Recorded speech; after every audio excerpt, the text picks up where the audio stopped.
హైదరాబాద్లోని ఏఎస్ రావు నగర్లో లంచం తీసుకుంటూ ఓ ఎంఆర్ఓ రెడ్ హ్యాండెడ్గా పోలీసులకు దొరికిపోయాడు. ఎంఆర్ఓని అదుపులోకి తీసుకొని పోలీసులు విచారిస్తున్నారు. హైదరాబాద్లోని ఏఎస్ రావు నగర్లో లంచం తీసుకుంటూ ఓ ఎంఆర్ఓ రెడ్ హ్యాండెడ్గా పోలీసులకు దొరికిపోయారు. ఓ భూమికి సంబంధించి 1,10,00,000 లంచం తీసుకుంటుండగా కీసర ఎంఆర్ఓ నాగరాజును ఏసీబీ అధికారులు రెడ్ హ్యాండెడ్గా పట్టుకున్నారు. ఏఎస్ రావు నగర్లోని తన నివాసంలోనే ఆయన లంచం తీసుకుంటుండగా పట్టుబడ్డారు.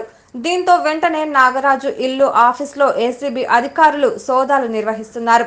ఇంత భారీ ఎత్తున లంచం తీసుకుంటూ ఓ ఎంఆర్ఓ పట్టుబడడం పెద్ద సంచలనంగా మారింది.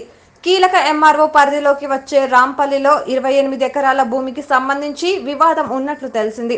ఆ భూ వివాదాలకు క్లియర్ చేసేందుకు నాగరాజు భారీ ఎత్తున లంచం డిమాండ్ చేసినట్లు భావిస్తున్నారు. ఈ రోజు 1,10,00,000 లంచం తీసుకుంటుండగా ఏఎస్ రావు నగర్లో ఆయన నివాసంలోనే ఏసీబీ అధికారులు పట్టుకున్నారు.